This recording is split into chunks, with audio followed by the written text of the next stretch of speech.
Selamat datang di Pojok Santai.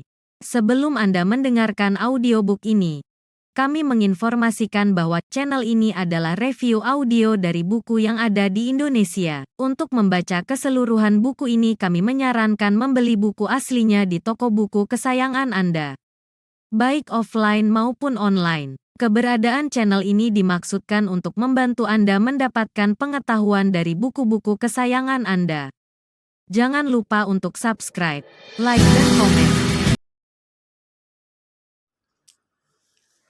Selamat datang di Pojok Santai, channel khusus yang membahas komik dan novel dengan cara asyik.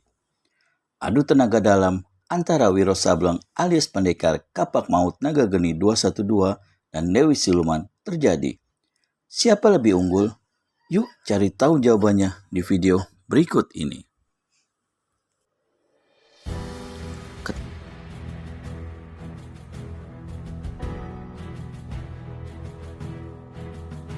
Ketika matanya membentur patung di atas meja, terkejutlah sang dewi.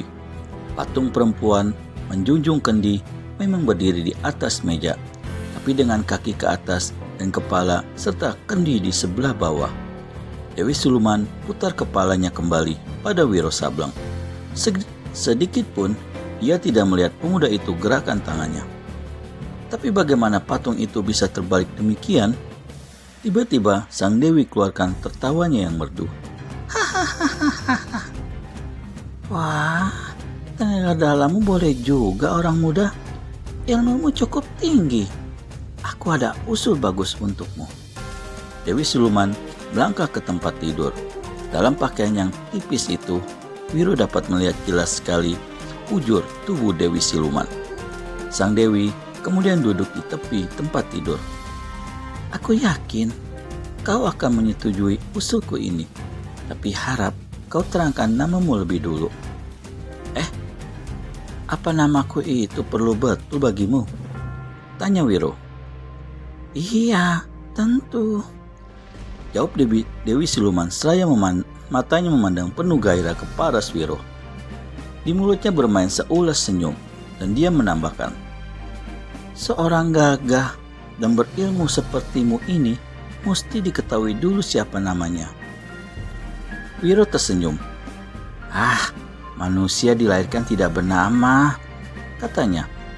Karenanya tak perlu kuterangkan siapa namaku. Kau boleh panggil aku semaumu. Sekarang coba kau terangkan usul bagus yang kau katakan itu. Orang muda, kau terlalu jual mahal pada namamu. Tapi tak apa. Aku senang pada laki-laki yang berhati keras, betul-betul bernyali jantan. Dengar ya orang muda, walau kau tidak mau beritahu nama, namun aku maklum bahwa kau memiliki ilmu yang cukup diandalkan. Setiap orang berilmu tinggi mempunyai cita-cita besar. Bagaimana kalau kita berdampingan satu sama lain dalam menguasai dunia persilatan? Wiro merenung macam orang tua, lalu manggut-manggut. Usulmu memang bagus, katanya. Paras Dewi Siluman kelihatan gembira. Tapi, sambung Wiro pula yang membuat Dewi Siluman kembali berubah parasnya.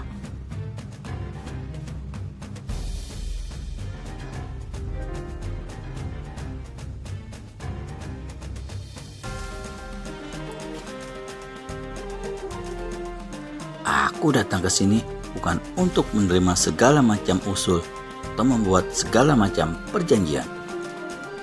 Paras Dewi Siluman menegang. Lalu, sentaknya selaya berdiri dari tempat tidur. Wiro menatap paras jelita itu beberapa lamanya. Pandangan ini membuat sang dewi bergetar hatinya. Segala sesuatu di dunia ini mesti ada akhirnya. Wiro Sableng membuka pembicaraan kembali. Diakhiri atau berakhir sendiri. Demikian pula dengan kejahatan. Dewi Siluman hendak membentak memotong ucapan Wiro Sableng, tapi di bawah sorotan mata si pemuda, mulutnya tak kuasa dibukanya. Ia tegak tak bergerak di tempatnya. Setiap tokoh silat adalah wajar kalau mempunyai cita-cita untuk menguasai dunia persilatan. Namun caranya juga mesti cara wajar, bukan dengan kejahatan tanpa pri kemanusiaan, bukan dengan jalan membunuh anak-anak atau perempuan atau manusia-manusia tak berdaya dan tak berdosa. Bukan juga dengan menipu tokoh silat, mengundang mereka kemari lalu menjebloskannya ke ruang penyiksaan. Dewi Siluman terkejut amat sangat. Dari mana si pemuda tahu akan hal itu? Tapi untuk bertanya lagi-lagi mulutnya takluk, membisu di bawah pandangan mata pendekar 212. Bukan pula dengan menculik gadis-gadis cantik, lalu meracuninya dengan obat kesetanan. Hendak menguasai dunia persilatan dengan cara seperti itu, bukan saja tak akan berhasil, tapi akan membawa pelakunya pada satu kehancuran yang mengerikan. Kehancuran itulah satu akhir. Hancur sendiri atau dihancurkan. Dan kurasa kau tak mau menemui kehancuran atau dihancurkan, Dewi Siluman. Bukankah begitu? Tenggorokan Dewi Siluman turun naik. Tiba-tiba meledaklah kemarahannya. Hei, orang muda, bicaramu kelewat pandai. Apakah kau juga pandai menerima pukulanku ini? Laksana kilat, Dewi Siluman hantamkan tangan kanannya ke arah Wiro. Satu larik sinar biru yang amat panas menderu. Di seberang sana, pendekar 212 berkelebat dan bruak. Dinding kamar di belakangnya hancur lebur, runtuh, merupakan satu lubang besar kini.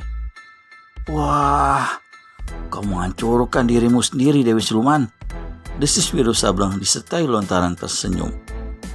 Tidak sukar untuk kembali ke jalan yang baik. Di jalan yang baik itu, kau akan melihat satu jalan lurus yang wajar untuk menguasai dunia persilatan ini. Dewi Siluman melotot besar sewaktu melihat pendekar 212 berhasil mengelakkan diri dari serangan angin birunya tadi.